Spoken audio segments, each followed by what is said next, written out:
Okay, so I was born in Minneapolis, and my dad was a prominent citizen of Minneapolis, and so was my mom, and I lived there for 30 years. So the murder of Alex Pretti was right where my neighbors own a restaurant. My former neighbors, the Black Forest Inn German restaurant. It is right where I used to pick up my Mexican coworkers, who spoke very little English. I'll give you a story. I spoke bad Spanish for 2 years while I worked in a Chinese warehouse, sorting organic fruit and packing and um, plasticizing pallets for shipping around the U.S. That was my job for 2 years, and I got hired because I spoke Spanish, but I spoke it badly, but not as bad as my coworkers spoke English, so they got to suffer, and I would pick them up because we were working ways away. So they they they live right off that intersection. In fact, one of my coworkers works right on that corner, and it's like, okay, first of all, if people are working, they are spending money locally, they are paying taxes off of the payroll taxes are higher than income taxes as percentage of your income. So this idea that immigrants are somehow, destroying the economy is just class warfare by the billionaires and the whole faux news propaganda machine, and people eat it up because that's been going on in the U.S. ever since Bacon's Rebellion in 1676, when you had the African indentured servants rising up with the Irish and English servants, and so the British divide and conquer was like, okay, we got to create these, we got to create racial a racial caste system for the United States colony, or the U.S. Before it was the U.S., it was corporations, corporate charters. So anyway, here we are, 250 years later, and really not much has changed. And so you have somebody out like Alex Pretti, who was somebody who obviously believed in the Second Amendment, the First Amendment, and the Fourth Amendment. And so then on the internet, it's very easy for people to be just like brown nosers kissing up to power, which is pretty much what the internet is. It's just this whole like what are they called? Broarchy, the broarchy thing. But it's just like, okay, like if the losers lose, and it's might is right, and therefore whatever, if you have a gun, it's your own problem kind of thing. Well, that's not how society is supposed to be based. Society is supposed to be based on the law. That's what liberalism means, the law for individual human rights. That's what a liberal means. And so people don't know that because they've been dumbed down by corporate television and radio and Mystery Science Theater, and that came out of the Twin Cities, and that's another global Twin Cities phenomenon, kind of like Prince. And the joke was, oh, this is what happened when Reagan deregulated television. So that joke was made over 30 years ago, 35 years ago. But that pretty much sums up, because Noam Chomsky's big point is that if you can control people's minds, if you can indoctrinate their minds, then it's much easier to control them physically. And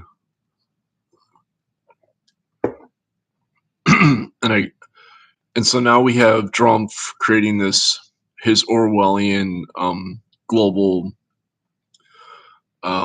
what do they call it, the peace like whatever, like the fake peace scam thing, his global government, his own private kingdom or global. He wants to be ruler of the world as king. He's declared himself, dictator of the world because the U.S. is an empire. We have 800 military bases in like 120 countries, other countries, and of course, nobody talks about the U.S. being an empire. But yeah, so Trump, he knows that he's probably not going to survive the elections, so he needs an escape route with this global, whatever he calls it, um, the Legion of Doom. Let's call it the Legion of Doom. Good morning. Yeah, so when I watched this, the the murder of Alex Pretti, that's my neighborhood. That's where I grew up. I mean, I eat streets.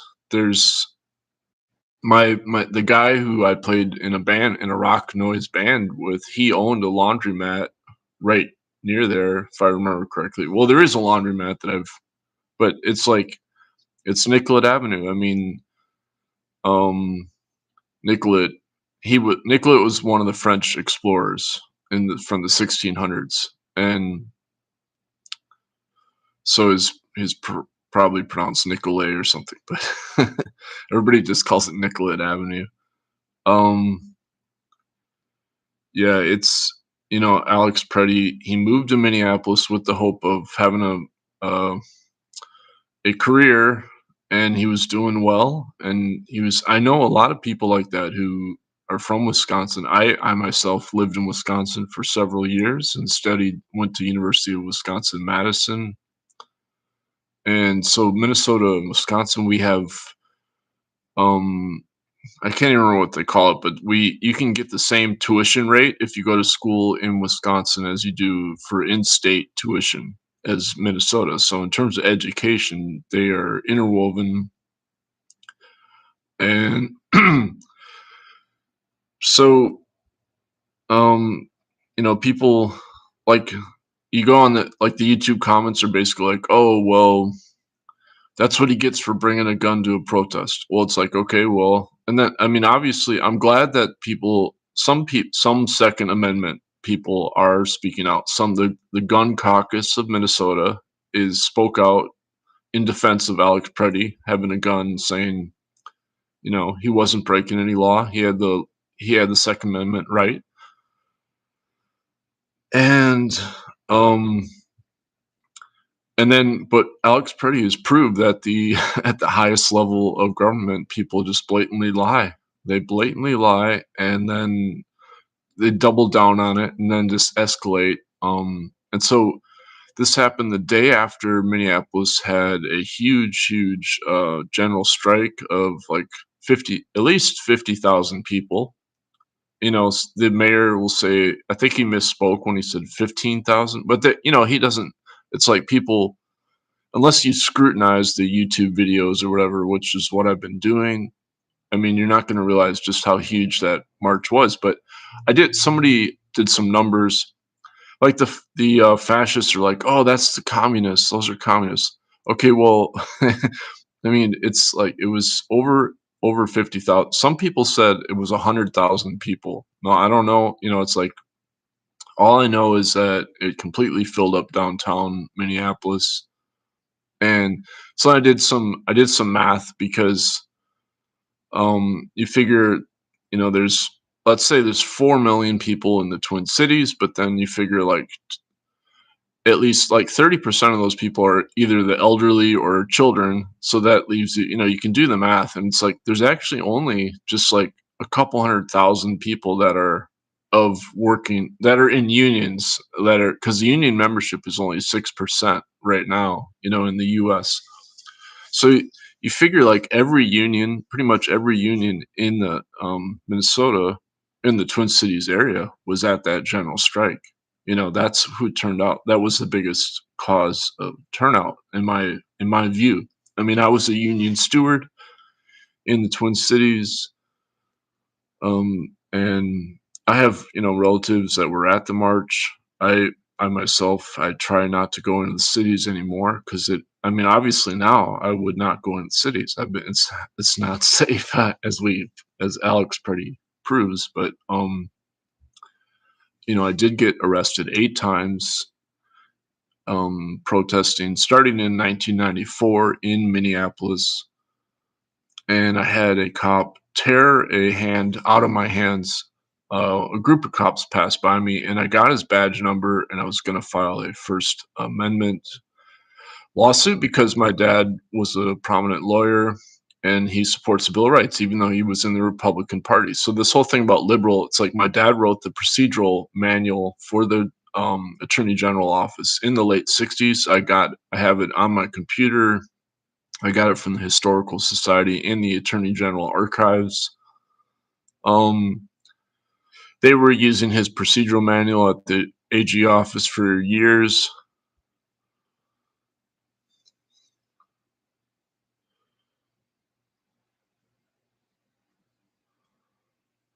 Yeah, obviously, it's like, okay, like in 1998, I wrote a graduate paper saying the U.S., the United States, would invade Iraq again, and I relied on Noam Chomsky.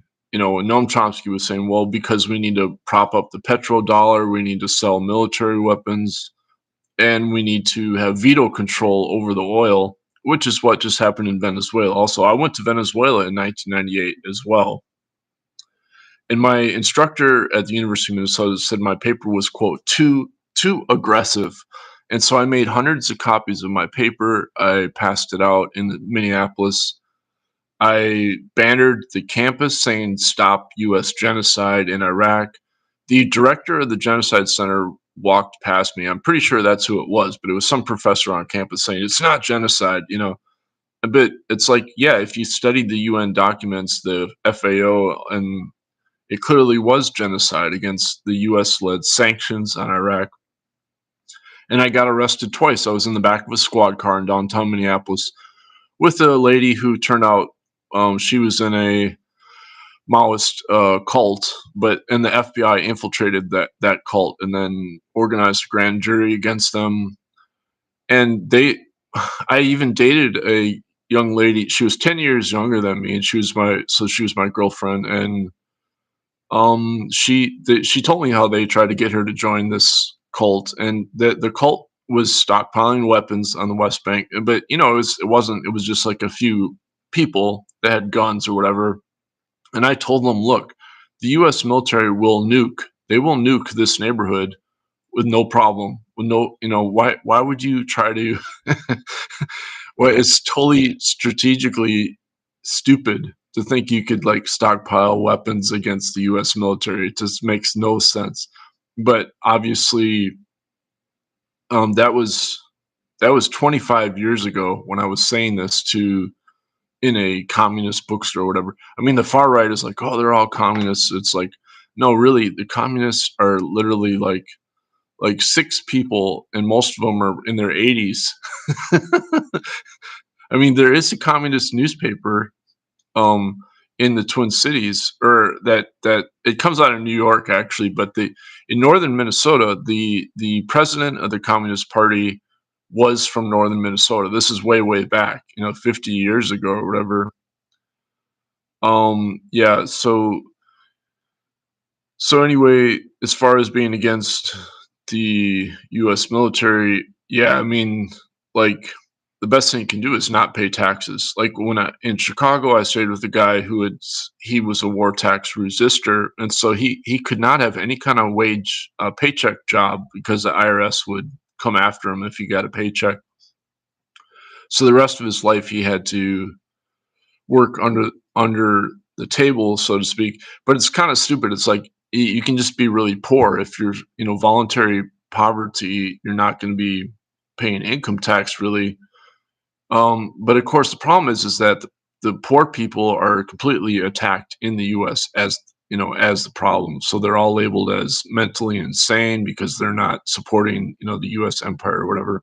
I mean, and then the CIA smuggles in drugs to get everybody hooked on heroin and crack or whatever, and it's just or Adderall or all sorts of whatever's like big pharma television. The television is just saturated in the US with big pharma ads. So everybody thinks they're a shrink and they're going around saying, "Oh, that person's, you know, like there's videos on YouTube literally like they were live streaming just yesterday. Oh, the people in Minneapolis, they're either all insane or they're in Antifa." Like, I mean, I literally have a neighbor who was blocking the state park land because he was afraid that Antifa was going to attack him.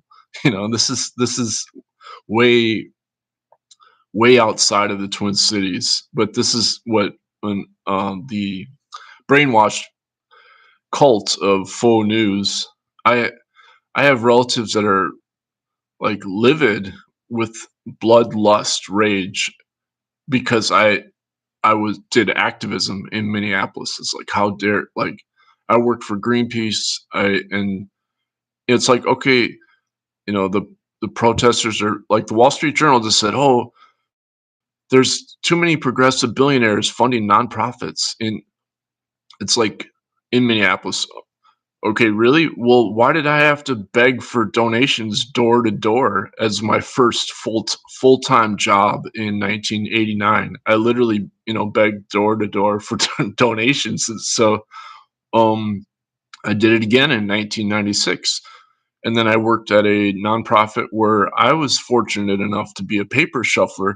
My job was literally shuffling papers like this nonstop for hours, to create the turf.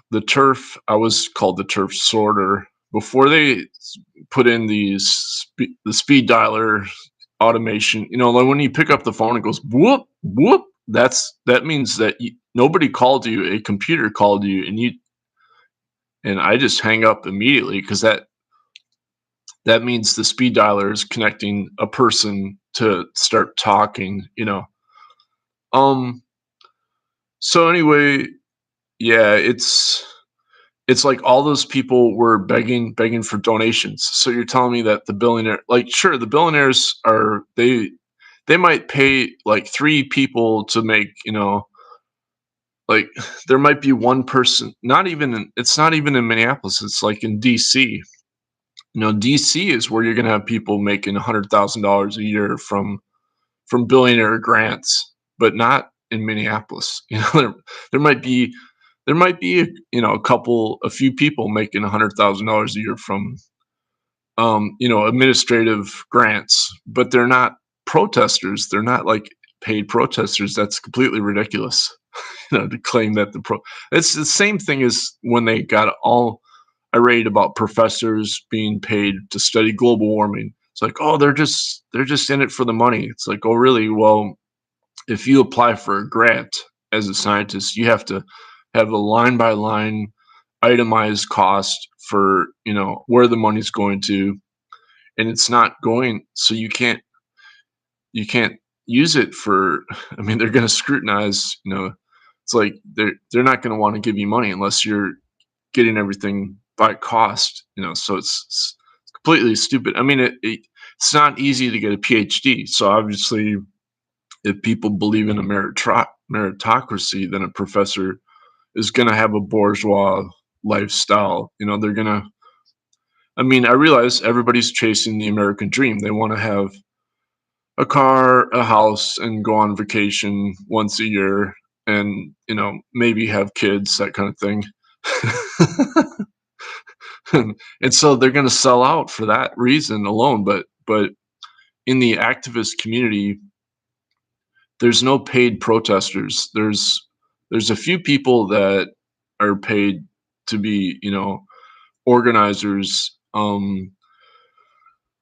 for, or maybe administrators or whatever, but they're they're not going to be protesting anyway. And so the this whole thing about fraud, to the obsession with fraud. Well, okay, so the regime, the fascist regime, just cut $2 billion in social spending for 14 different programs. And this is like housing. This is money for the homeless to get into housing. This was the main cost of those Medicaid programs. I mean, the the fraud was already being investigated and prosecuted. So the fraud is white collar crime. So you do not bring in an army of thugs with military weapons to investigate fraud. That's not how you do it. It's not.